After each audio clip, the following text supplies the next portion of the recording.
Before we get into the video, could everyone please subscribe to my Endless Diary Tales channel? Thank you so much. On Luka Jong's birthday, his first love returned to the country. They held a grand celebration behind my back, and that's when I found out they were about to get engaged. I, as the official girlfriend, was dragged out to be laughed at as a joke, his friends teased. Back then it was just a game lost that made you confess. But we never expected you'd actually date for this long. You're already engaged. She won't resort to crying, making a scene, or threatening to kill herself, or run away from home to force you to marry her, will she? He calmly blew out a smoke ring. Iris-chun, she's as obedient as a dog. She won't force me to marry her, and she won't leave me either. It suddenly dawned on me that I was just a substitute in this game. Hearing these words, it would be a lie to say my heart didn't ache. The hand holding the tray trembled, my eyes red-rimmed, staring fixedly at the man seated at the head of the table. The sound of raucous laughter filled the private room, one wave after another. The target of the laughter was me, the legitimate girlfriend serving plates. Juchin, Luka Jong's closest childhood friend, propped his chin on his hand and asked, "Luka, are you really not going to give her a proper title? Just playing around? Who would take it seriously?" Luka Jong blew out a smoke ring. If she takes it seriously, she really doesn't know what's good for her and can't recognize her place. Tough luck for her. I've only ever loved Ria in my life. My one true love. I only want to marry her. He was drunk, his voice tinged with intoxication as he unabashedly expressed his love. I tightened my grip on the tray, my heart aching with a dense sour pain as if pricked by needles. Ria Chin, surrounded by adoration, let out a light laugh just as she had 8 years ago when Luka Jong pursued her with great fanfare. Radiant and dazzling, Luka Jong pulled her into his arms, planting a firm kiss on her cheek to assert his claim. Amidst waves of cheers, Ria Chin turned and quickly kissed him on the lips, only to have him press her neck and demand a deeper, more domineering kiss. And this kind of treatment was something I never had. There was only their endless mockery and indifference. Every time he took me to gatherings, I could only sit quietly in the corner, occasionally enduring a few disdainful glances. I couldn't deliver the alcohol successfully, so I asked a colleague to do it, then went straight to the manager to resign. The manager gave me a surprised look but didn't ask any questions, only saying that this month's salary would be deposited into my account. Fortunately, no salary was deducted. After careful calculation, I can finally pay back the money I owe Luka Jong. After 8 years, this dream has finally come to an end. As I stepped outside, I realized that the first snow of the season had fallen in Jing City. I suddenly remembered that on the day we got together, it was also the first snow. That day at the social gathering, everyone watched as Luka Jong, holding a large bouquet of roses, walked toward me. He spoke sincerely. "I like you. Would you be my girlfriend?" I panicked, my face burning. The words of refusal felt too hot to speak, so I stayed silent as he firmly placed the roses in my arms and sat beside me. He noticed that every time he called me his girlfriend, the tips of my ears would turn red. So he raised an eyebrow and called me that many times. "Girlfriend, what would you like to eat? Girlfriend, what would you like to drink? Girlfriend, what do you like?" When we went out, it was snowing heavily. He gently wrapped his scarf around my neck. Those peach blossom eyes were filled with deep affection. "My girlfriend, I can't let you catch a cold." It turns out that our being together was just a game I lost. Only later did I realize. I just felt a chill all over my body. The cold seeped into the very marrow of my bones. Call me his girlfriend, just because he doesn't know my name, but he doesn't know. This year marks the 11th year I've liked him. That night when Luka Jong came back, he was holding a large bouquet of roses and a necklace box. His face was full of joy as he put the necklace on me and smoothed my hair, saying, "I spotted it at the jewelry store today, and thought it was perfect for you, baby." Different from the usual joy, I was wondering if it was because the engagement with Ria Chin also requires gold that I went to the jewelry store. While buying the jewelry, did I suddenly feel guilty, thinking of myself as foolish. It suddenly occurred to me that the first time he gave me a necklace, it was worth 200,000. Hearing the price, I instantly sprang up quickly, waving my hands to take off the necklace and place it in his palm. "I can't accept this. It's too expensive." Luka Jong, however, pressed me back into the chair and put the necklace back on me, smiling brightly. My Iris deserves the best things in the world. No matter how expensive, you're worth it. I held his hand in return and looked up, staring straight into his eyes. My reflection was mirrored in his dark pupils. Exceptionally gentle. Luca, do you have anything else to say to me? Luca Jung paused, his heart inexplicably fluttering. But soon he leaned down and gently pressed a kiss on my forehead. Of course, I love you the most. The next second, his phone rang urgently, and Luca Jung hesitated for a moment before silencing the call. The second ring came quickly. He frowned and hung up. The third time he hesitated. Answer it, I said, stroking the necklace. What if it's urgent? He glanced at me quickly and answered the phone. Although he was walking fast, I still heard the familiar female voice. When he returned, Luca Jung was frowning. When he looked at me, it was still that same sincere and open expression. Baby, my parents want me to go on a business trip. Where to? I looked at him calmly, my heart aching with throbbing pain. Tokyo, he said. All right. Everyone thought that my first meeting with Luca Jung was only in college. Actually, that's not the case. I had already seen him back in my first year of high school. At that time, I wore thick black-framed glasses, had heavy bangs covering my forehead, and my face was covered in acne, making me completely unnoticeable in a crowd. My mom sells vegetables, and sometimes her clothes would carry the smell of fish. Adolescent boys are the most judgmental about these things, mocking me as the ugly fish-selling girl. Even though every day after that, I would meticulously check my clothes for any lingering smell. That day, Luca Jung lost his temper. What are you barking about all day? If you don't know how to speak properly, then shut your mouth. You're quick to mock others. But who here is any better than anyone else? If anyone says one more word, they're going against me. If you're not happy about it, come fight me. A few unintentional words brought light into my world, and no one dared to bully me anymore. I spent my 3 years of high school peacefully and steadily. I also witnessed the passionate 3-year romance between Luca Jung and Ria Chin. In the year of graduation, I took off my black-framed glasses, cut off my heavy bangs, and my acne cleared up. I mustered the courage to take out my phone and ask him for a group photo. Seeing him hesitate to agree and glance not far away, I noticed Rain's presence. She stood under a tree in a white dress, her eyes slightly red. I was about to decline the photo and remind him that his girlfriend was crying, but he put his arm around my shoulder, smiled, and pressed the shutter on his phone. For the first time, I became a tool in their argument. It was also the first time that after learning about their breakup, I defied my father. My father was so angry his face turned red, questioning why I had applied to a university in Jing City, thousands of miles away. I had promised him before filling out my college applications that I would stay local, but now I stubbornly insisted on staying in Jing City. My dad pulled out that photo of us, revealing the little red heart drawn on the back with a red pen. It's all because your mom and I spoiled you too much, making you so naive. How could someone from a wealthy family like them ever genuinely like you? My mom wanted me to apologize to my dad, but I wiped away my tears and refused. That day was the first time I got hit, and I swore I wouldn't give up until I hit a wall. Now that I've truly hit a wall, I feel nothing but pain in both body and mind. We clearly had many sweet moments, but looking back now, I feel like it was all just an act. He would proudly wear the clumsily knitted, ugly scarf around his neck and boast, "My girlfriend made this. You don't have one, do you?" He would post the slightly misshapen strawberry cake and the table full of dishes I made on his social media, saying, "My girlfriend made these. I'm so lucky."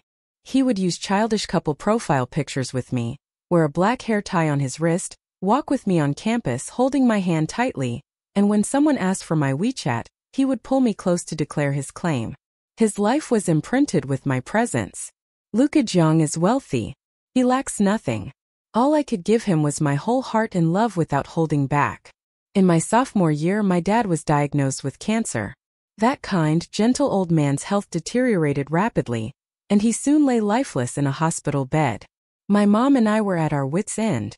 After all, both our family and our relatives are just ordinary people. How could we possibly afford such expensive medical bills? I've borrowed all I could and I'm buried in debt, but I'm still far from the amount I need. That night in the pouring rain, I found Luca Jung at the pool hall completely drenched. Stammering, I explained my reason for coming. Amid the chaos, someone whistled at me. Their tone was provocative, borrowing money. Luca's money isn't lent for free. You know who's to say you're not just trying to scam Luca? It didn't take long for your true colors to show. I was so anxious that tears started falling. I pulled out my nearly dead phone to show the diagnosis. But in the next moment I understood what they meant. Otherwise, why don't you kowtow to us? One bow for $10,000. How much you can get depends on your skill. If you don't dare, doesn't that prove all that talk about a terminal illness is fake in the face of life and death? Money is just an external thing. Irish-chan, Luca may be rich, but that doesn't mean he's foolish. They think that the only reason I'm getting close to Luca Jiang is for money. They think I'm just an ordinary person, in no way worthy of Luca Jiang, who comes from a prominent family with green eyes. I almost knelt down, but Luca Jiang held me back, his face cold as if he were angry. He shoved a card into my hand from his pocket and draped his coat over my shoulders. If it's not enough, just say so. I'll have someone take you back. At that moment, I thought he truly didn't care about the insurmountable class divide. And at that moment, he truly loved me. Luca Jiang came back after his shower and saw me wiping away tears with my head bowed.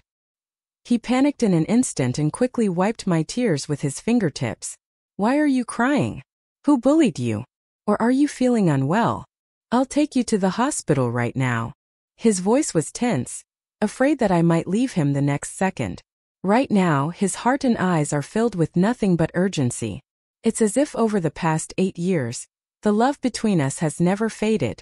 We are still deeply in love.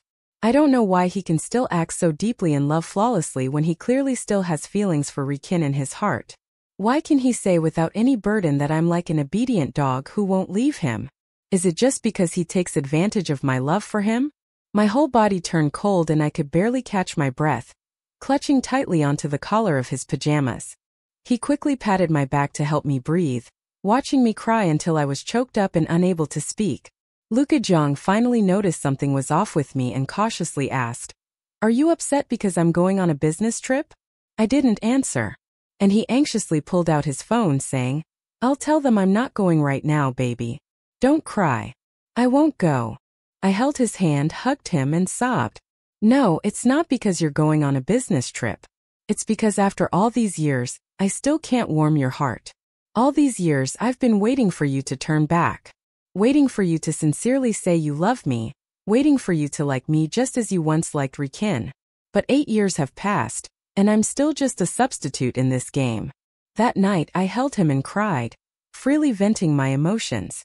Luca Jiang felt inexplicably sad. The stinging pain in his heart told him that something seemed to be slipping out of control. The next day, I saw him off for his business trip as usual. At the doorstep he hugged and kissed me, saying, "Wait for me to come back with a gift for you. Let me know what you want via WeChat. Don't you dare cry while I'm away. Your eyes are already swollen. If you miss me, just give me a call." His doting words left me distracted. I just nodded absently and watched him get into the car. "Luca Jiang, we have no future together. I can't wait for you to come back anymore." On the third day after Luca Jiang left, I cleared out everything from his house. I watched as those photos of us were thrown into the fire. The warmth of the flames felt comforting on my face, but the pain in my heart was unbearable. Those once yellowed love letters I had begged him to write have now turned to ashes. I suddenly thought of Ria Chin again, the one Luca Jiang held so dearly in his heart. That outstanding eldest daughter of the Qin family with excellent grades, fluent in 5 languages, skilled in dancing and playing the piano. Just by standing there, she could capture everyone's attention. Luca Jiang wrote countless love letters filled with affection for her. Even if he was met with cold indifference, he still followed her relentlessly every day, rain or shine. As I stood up from the study, I accidentally knocked over Luca Jiang's precious wooden box, which he never allowed me to touch. Doing so would always make him angry with me. The scattered photos pierced my heart with trembling fingers. I picked them up one by one, each one a picture of them together with dates written on the back. Luca Jiang looked so happy in them.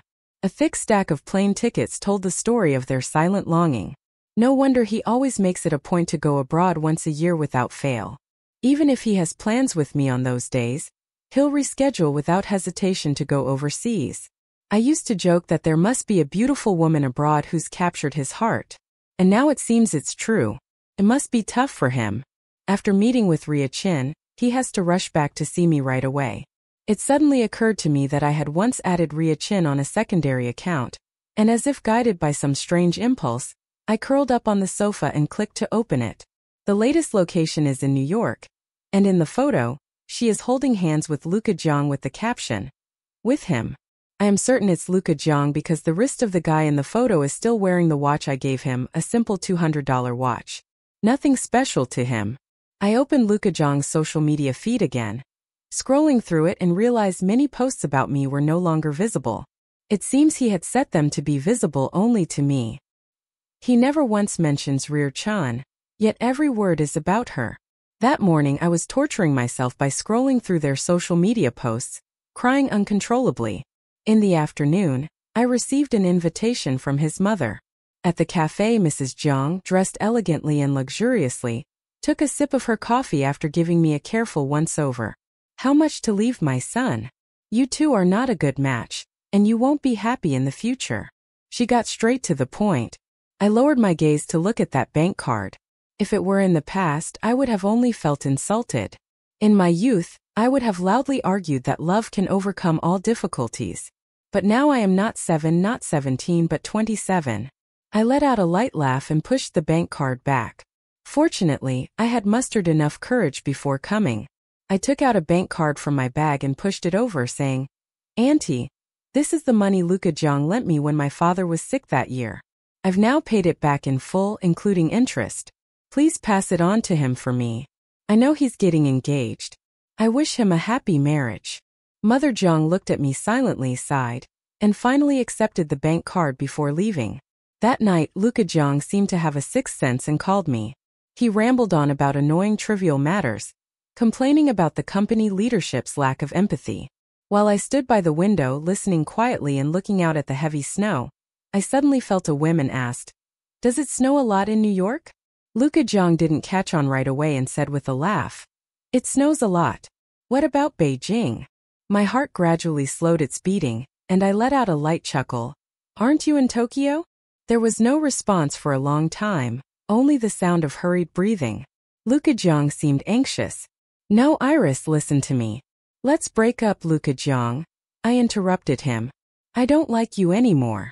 After hanging up the phone, video calls popped up one after another, and countless messages flooded my WeChat inbox. "What are you so upset about? What did I do to upset you again? Answer my calls and messages and don't you dare block me." I could only reply with, "Let's part on good terms," and then decisively blocked and deleted him. It seems only in this way could I win a round in this game. I was bound to lose. That night I had a rare gentle dream. In the dream I got my wish. Wearing a pure white wedding dress and walking arm in arm with my father toward Luka Jiang, whose black suit made him look dashing and heroic. My heart was pounding like a drum, telling myself I had married the person I wanted to at 16. My father, with red-rimmed eyes, placed my hand in his and told him to treat me well. He said yes, promising he would never let me down in this lifetime. When I woke from the dream, the pillow was soaked with tears. The next day, I got ready and went downstairs to buy some breakfast. As soon as I opened the door, I saw a familiar figure from behind. Luka Jiang was sitting at my doorstep, smoking with cigarette butts scattered all over the ground. He wasn't a heavy smoker. He only smoked when he was upset. Now that he's easily gotten rid of me and married the one he loves, shouldn't he be happy? Seeing me open the door, he turned his head to look at me, shoved the warm breakfast into my arms, and pushed me into the house with an overwhelming presence. "Why did you break up with me?" His eyes were bloodshot and red with heavy dark circles underneath, making him look utterly exhausted. I looked at him seriously and said, "I just don't like you anymore." For the first time, Luka Jiang felt that the gentle and obedient person in front of him was actually a cat that could bear its claws. So disobedient, he stayed overnight at the airport and even paid a high price to buy someone else's ticket to come back. Not wanting to hear any of this, Luka Jiang suddenly grabbed my chin and forced a kiss on me, biting my lip hard until it bled before letting go. He licked the blood from his mouth and sneered, "Ha, don't like it?" As he spoke, he shoved me onto the sofa, his hand slipping under my clothes. I instinctively resisted, but I couldn't push him away, so I could only struggle with my legs. Don't you like how honest your body is?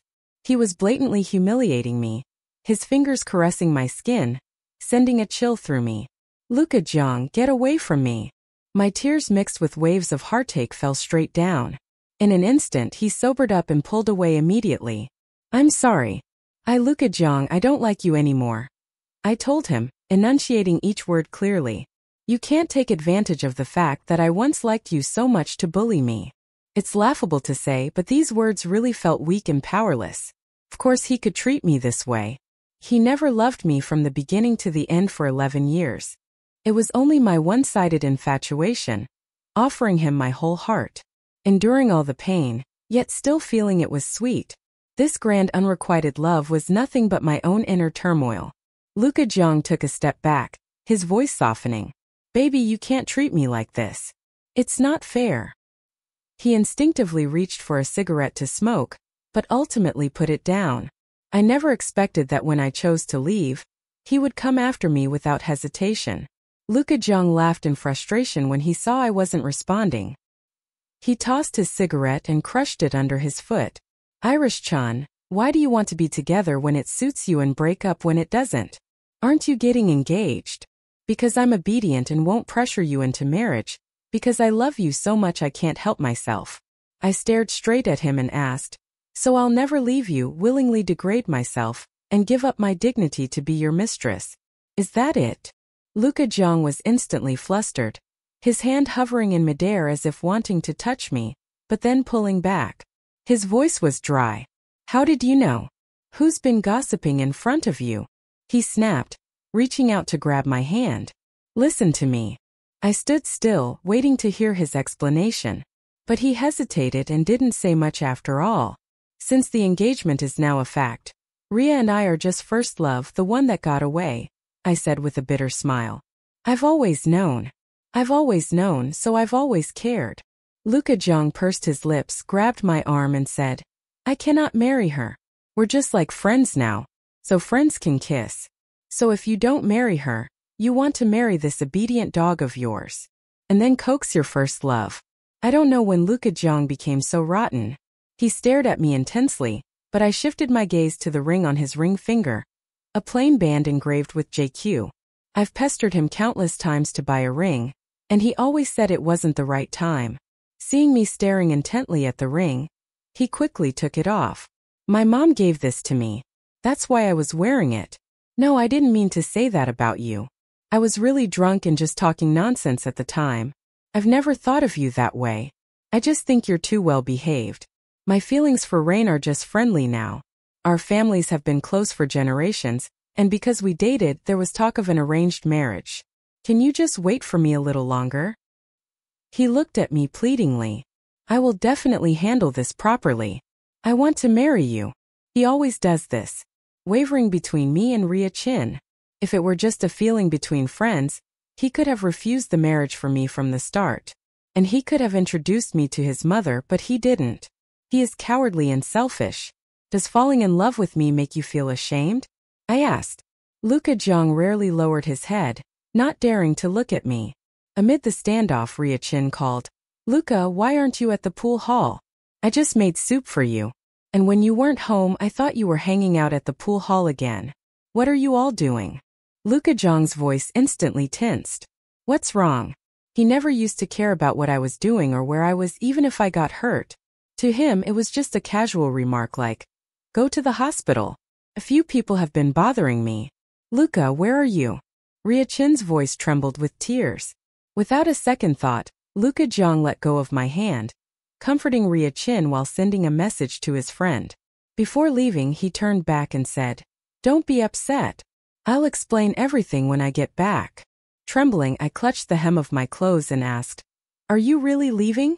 Without turning his head, he replied, I'll come back to you as soon as I handle this, but we no longer have a future.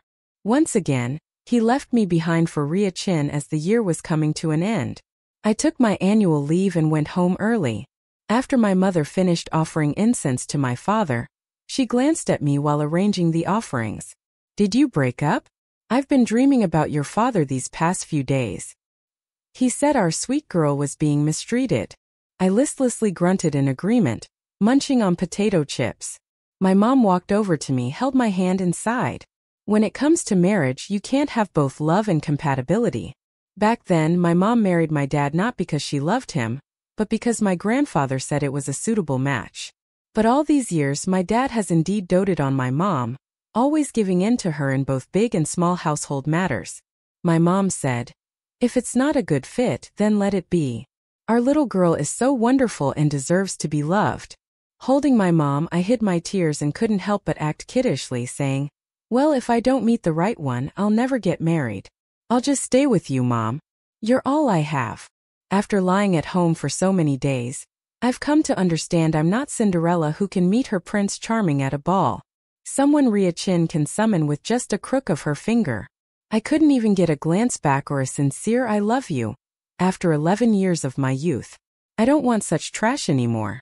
Reality isn't as beautiful as fairy tales. For the rest of my life, everything I want I'll have to fight for myself. No matter how Luka Jiang tried to contact me afterward, I never responded. After all, a rich young master falling in love with a Cinderella is never reality. He was completely drunk at the bar, and there was no other way. Juchen called me. Luka has been drowning himself in alcohol to the point of passing out. You know, he already has stomach problems. He's just stubborn. He has feelings for you but won't admit it. Can you come pick him up? No, I firmly refused. A qualified ex should be like the dead, not disturbing each other. Did you put it on speakerphone? He paused for a moment. No, I'll turn it on now. Luka Jiang, I said, your body is your own. Even if you die, it has nothing to do with me. Stop bothering me. I don't like you anymore, and I won't consider getting back together. I hung up the phone decisively, and the room fell into a long silence. Luka Jiang said with red eyes in a fit of anger, Iris Chun loves me so much. She'll definitely come back to apologize in a few days. This time Juchen didn't say another word. Just before the new year, at a long-awaited high school reunion, Luka Jiang was warmly invited, and out of a sense of obligation, he still attended. After taking his seat, one spot remained empty. The class monitor joked. So young Master Jiang finally decided to show up this year. Back in the day, it was always you and Iris Chun who never made it to these gatherings. Luka Jiang tried hard to recall what I looked like in high school, but unfortunately it was all a blur. He asked uncertainly, was she in our class back then? Yep. You stood up for her once at that time. Someone at the dinner table mentioned something about me. Back then, Iris Chun only had eyes for studying. And Jiang Sha, I thought she had a crush on you. But I never expected you two would actually end up together. Luka Jiang's mind went blank instantly. I was 16 in my senior year of high school. I haven't loved him for 8 years. But for 11 years, the 11 years of my youth on New Year's Day, with the sound of firecrackers echoing, I looked at the fireworks outside the window and unexpectedly spotted a familiar figure at the base of the building. Luka Jiang was holding a large bouquet of roses and waved at me happily when he saw me. He was wearing the scarf I gave him that year around his neck. As soon as he saw me coming downstairs, he rushed over and hugged me tightly, saying in a pitiful tone, I finally found you. He held me tighter and tighter, as if afraid I would slip away in an instant, only letting go when I was almost out of breath. Luka Jiang didn't even take the time to look at me. Instead, he frantically pulled a red velvet box from his pocket. Inside was a pigeon-sized diamond ring and he stammered, Loving you doesn't make me ashamed. I genuinely want to marry you. I've waited 11 years to hear these words. Tears suddenly welled up in my eyes. Some emotions, when suppressed for too long, must eventually be released. I laughed at myself and said, Do you see it? What? He asked. The gap between us. You live in a villa and drive a luxury car, while I live in a shabby old place and always think about saving money by squeezing onto the subway. Buying a diamond ring is nothing to you, but it takes me a long time to save up just to buy you a birthday gift that matches your status. We're not on the same path at all, and we're not a good match. I don't need you to buy me gifts, he retorted urgently. I just need you by my side. The day I found out my dad had a terminal illness, my mom broke down and held me, sobbing uncontrollably. But I couldn't shed a tear because I had become the pillar of the family. I was only a sophomore in college, so worried that my hair was falling out in clumps and I couldn't sleep through the night. I really wanted to hold you then. I really wanted to cry my heart out, but you didn't know.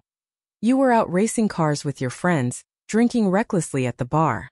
I was shivering all over, cold and trembling. My vision blurred. I was truly at the end of my rope. I searched for you all day in the pouring rain, and you didn't reply to my messages. Your buddies led me in circles, playing me for a fool. I walked until my feet were covered in blisters, and only then did they tell me you were at the pool hall. They told me to kowtow, but you stopped me in that moment. I thought you had loved me, if only briefly. But when I reached into your jacket to return your phone, I overheard you at the door saying, "Now that I've let out all these pent-up memories, it's actually made me feel a little lighter inside." My voice choked up, and I suddenly burst into tears, coughing violently. Luka Jong's expression flashed before my eyes again. He carelessly blew out a puff of smoke, his tone cold and heartless. He said, "Irish-chan is also a gold digger. How despicable." I pretended not to hear it, secretly vowing to pay you back. Later we kept dating for 8 years, and I thought you finally saw me in your eyes, but the look in your eyes doesn't lie. So many times the moment you heard news about rear cheating, you dropped me without hesitation. Back then, my mom kept asking me both directly and indirectly if it was because I borrowed money from you that you and your family were unhappy, looking down on my family for being poor, thinking we were leeching off you and not worthy of being seen. At that time, we hadn't been in touch for 3 months. You were traveling abroad while I was desperately saving money, working 4 jobs a day, and only sleeping 4 hours just to pay off my debt to you. I know you don't lack pocket money. The wealth that slips through your fingers could sustain me for a long time. But that money feels like a nightmare to me. I often dream of you yelling at me, calling me a gold digger. I've been comforting myself and my parents, saying that I like you, that I've liked you for a long time, that you're a good person, that you've always treated me well, and that you've never wronged me. Iris Luka Jong's eyes were frighteningly red, as if blinded by wind and snow.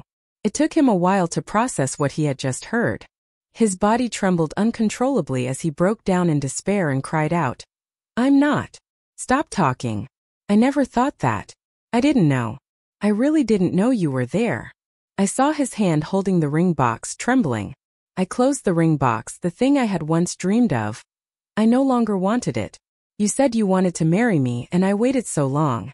All these years I've been waiting for you to turn around and see me, waiting for you to truly like me. But I forgot that this was just a game from the start. You all saw me as entertainment. Everyone is a player and I'm just a substitute piece. Luka Jong, actually, it's not that I can't live without you. Let's part on good terms. Luka Jong stood frozen in place, his face pale and speechless. He held my hand and was reluctant to let go, tears falling one by one onto my palm. He had countless things to say, but they all choked in his throat. Not a single word could escape. I stiffened for a moment, pried his fingers open one by one, pushed him away and turned to go upstairs. Luka Jong stood in place, unable to calm down for a long time, crouched on the ground, covering his face and breaking down in tears on the first day of the Lunar New Year. I had just crawled out of bed when I saw Luka Jong sitting on the sofa, timidly sipping hot water and wrapped in a thick blanket. His lips were pale, his face was ashen, and his body couldn't stop trembling. My mother pulled me into the kitchen and said tactfully, "I ran into him this morning while taking out the trash. He was swaying downstairs, having stood there all night. I was afraid he might actually faint at our doorstep, so I called him in. After all, he is your father's lifesaver." Looking at me, he stood up at a loss, his eyes instantly tearing. "Iris, Happy New Year." I nodded punctually. "Happy New Year. If you're feeling better, please leave my house. I don't want to see you again. Are you really this heartless?" He looked at me pleadingly, gripping my wrist tightly, and only continued when I didn't respond. "I don't love Rear Chin anymore," he said nervously. "I've fallen in love with you, but I never wanted to be a backup option. I've hesitated countless times, looking up, hoping to face a chance. Yet still, no one ever asked, 'Don't you really love me anymore?'" He asked tentatively when he saw I hadn't responded for a while. Luka Jong's heart felt heavy. He had waited downstairs all night, thinking how devastated and desperate he would be if it were him. He thought, I am actually a girl with pride too. I just lowered my head and bent my back for love. I don't love you. I answered resolutely. Life is only so long, and I've already taken one fall. I don't want to be battered and bruised again when dignity is gone. How can one even speak of continuing to love? That day, Luka Jong left utterly disappointed, and I never saw him again after that. After the new year, I was transferred to the company's overseas branch for training, and every day was busy and fulfilling. Occasionally, I would catch a glimpse of Luka Jong, but he always watched me from afar without ever disturbing me. When I turned 30, my mother had grown older and often wished for me to return home for a visit. So, I applied for a transfer back to the domestic branch to work while taking care of her.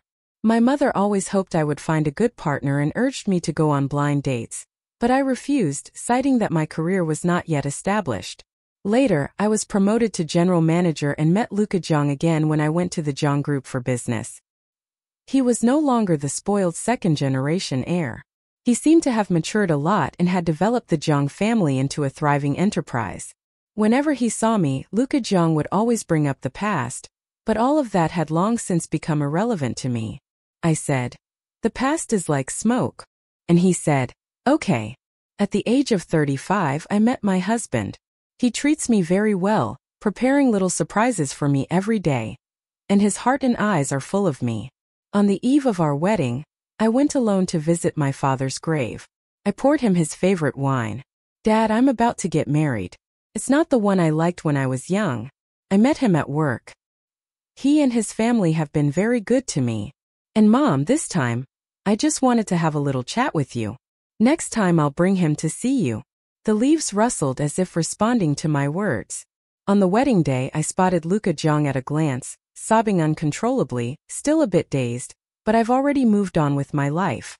Loved ones are separated by mountains and seas, and mountains and seas cannot be leveled. Extra chapter from Luka Jong's perspective. Irish Chun and I started dating because of a lost bet in a game. At the gathering, everyone was extremely attentive to me except for her, who sat quietly in the corner. I thought, she's so special.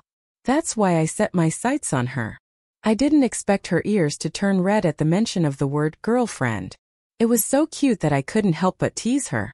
Later, I found out she was outstanding, not only winning scholarships every year but also serving as the student council president, shining brightly at first glance. I am a fickle and flawed person by nature. Yet I still stayed with her for 8 years. But I never realized she had long been etched into the fabric of my life. I always thought my life was too long to be confined to just her. When she said she no longer loved me, I smoked through the night at the airport, rushing back to see her. A surge of anger welled up inside me. As I tore at her clothes, she cried until her eyes were red and swollen. She looked awful, but my heart softened. I shouldn't have treated her that way. She said I can't take advantage of the fact that she once liked me to bully her during the argument. Ria Chun called and said she was being harassed. I was worried about her and wanted to go find her. So I said I'd explain when I got back. She asked me if I could stay, but I didn't look back. I forgot that disappointment builds up over time, and now there's really no chance for us anymore. After another fruitless conversation, I angrily thought to myself that Irish Chun loves me so much she'll definitely come back. But she didn't lower her head again at a class reunion. When they brought up the ugly fish-selling girl, it suddenly dawned on me that Irish Chun and I had known each other long ago. Someone said that Irish Chun had a crush on me back then. Her eyes were only on her studies and me. I did the math carefully, 11 years. She had spent all 11 years of her youth on me. Later, when my mom gave me the bank card, I couldn't help but feel uneasy. I regret it. On New Year's Eve, I went to see her and told her I really wanted to marry her. I had bought a big diamond ring to propose, but she said it wasn't what she wanted anymore. I finally realized there was no love for me in her eyes. She rambled on about her experiences over the years, each story making me feel cold all over. I cried so much I couldn't speak and stood downstairs all night. In the morning, her mother found me and invited me inside. I begged and asked her if there was really no chance left. She said, "It's impossible." When she left, I heard her tell her mom, "After loving for so long, I've accumulated enough disappointment. I'm also a person with self-respect. I can't just throw away my dignity to marry him. On the night of the first day of the Lunar New Year, I sat in the car and didn't leave, watching the light in her room turn from dark to bright and then dark again. After she broke up with me, I was in a daze and finally figured out my true feelings. I called off the engagement with Iris Chun. She and I are too similar. She loves to act out and I'm stubborn. We really aren't a good match. After that, she found a new boyfriend who was well-matched and treated her extremely well, and they lived a happy and fulfilling life. Later, for a long time, I regretted being immersed in Iris Chun's love and kindness towards me. Yet, I was also greedy for the passion and beauty of my first love. As I grew older, people around me kept getting married and even urged me to start a new relationship. But at that time I wondered, how did she manage to get through those 11 years? After all the twists and turns, I ended up being the only one left alone in the circle. Later she went abroad, and I often adjusted my schedule to different time zones to see her. I didn't dare to disturb her. It was I who hurt her, so I could only watch her from afar. At the age of 30, Iris Chun was promoted from manager to general manager. No one dared to mock her as the ugly fish-selling girl anymore. Instead, they respectfully praised her and addressed her as President Chun. She was decisive and formidable at the negotiation table, earning a great reputation. That day, when we ran into each other at the company, she was there for business. Standing before me in a brown coat, it completely unsettled me. At lunch I invited her and she didn't refuse. When she looked at me and spoke, she was composed and showed not a trace of affection. She didn't deliberately avoid that unforgettable relationship, only saying that what's missed is missed, and the past cannot be chased. I just stared at her blankly, suddenly realizing that Iris Chun had become even more beautiful. Iris Chun got married when she was 35. It took her another 8 years to heal from the 8-year relationship, trapped in memories and unable to move on. Only I remain.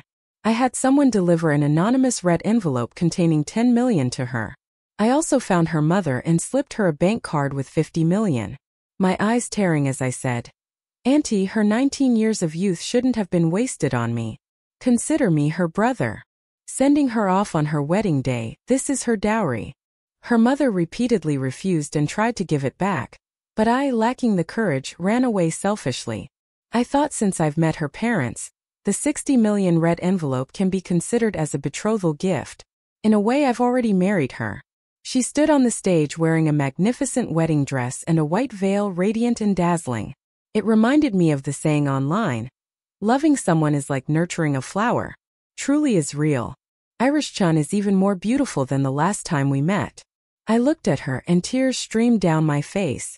That day, as they exchanged rings and kissed on stage, I stood in the audience thinking with a dirty mind.